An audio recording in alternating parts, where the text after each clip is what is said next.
गांव में राई स्टार और पायल की शादी का जश्न पूरे जोर शोर से चल रहा था। चारों तरफ खुशियों का माहौल था और सभी रिश्तेदार बहुत खुश थे। दोनों एक दूसरे को पसंद करते थे। पायल देखने में ऐसी लगा करती थी जैसे स्वर्ग से कोई अप्सरा उतर आई हो, और राई स्टार जो एक बड़ा नेता था और हमेशा गांव वालों की मदद के लिए आगे रहता था। सारे रीति रिवाज और रस्में पूरी होने के बाद दोनों पति पत्नी बनकर अपने घर पहुंचे। घर पहुंचने के बाद माहौल रोमांटिक हो गया। दोनों ने खूब मजे किए, बहुत मजाक किया और हंसे। थोड़ी देर बाद राई स्टार ने प्यार से पायल को बिस्तर पर बुलाया। पायल भी बिना किसी झिझक के खुशी खुशी चढ़ गई। अगली सुबह गांव में एक खूबसूरत सी धूप खिली। राई स्टार और पायल अभी भी गहरी नींद में थे। तभी अचानक पायल हड़बड़ाते हुए बिस्तर से उठी और तेजी से नीचे की ओर भागी।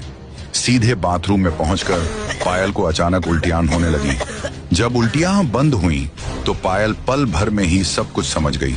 उसके चेहरे पर एक बड़ी सी मुस्कान आ गई। वह तुरंत बाथरूम से बाहर आई। उसने उत्साह से राई स्टार को यह खुशखबरी बताई। राई सुनो, एक बहुत अच्छी खबर है। मैं माँ बनने वाली हूँ। जल्द ही हमारा घर बच्चे के रोने की आवाजों से गूंजने लगेगा। ये सुनते ही राई स्टार भी बहुत खुश हो गया। उसे भी अपने बिजनेस विरासत को संभालने के लिए एक बेटा चाहिए था। कुछ महीनों बाद उनके घर में सचमुच एक बेटा पैदा हुआ। वह काफी नटखट और बहुत ही खूबसूरत था। दोनों ने प्यार से उसका नाम चिंटू रखा।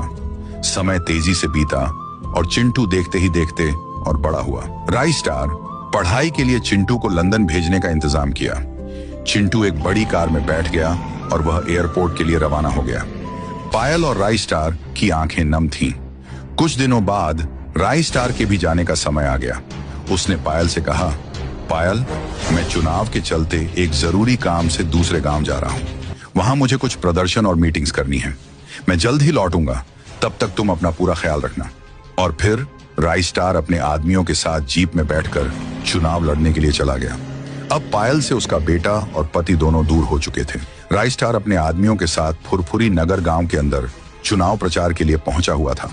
वहां पहुंचकर उसने लोगों की भीड़ के सामने भाषण दिया। उसने गांव के लोगों से जोरदार आवाज में कहा, मेरे प्यारे भाइयों और बहनों, मेरा चुनाव चिन्ह मुर्गी है।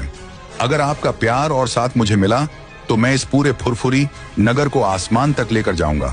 मैं वादा करता हूं कि आपके गांव में बुर्ज खलीफा भी बनवाऊंगा।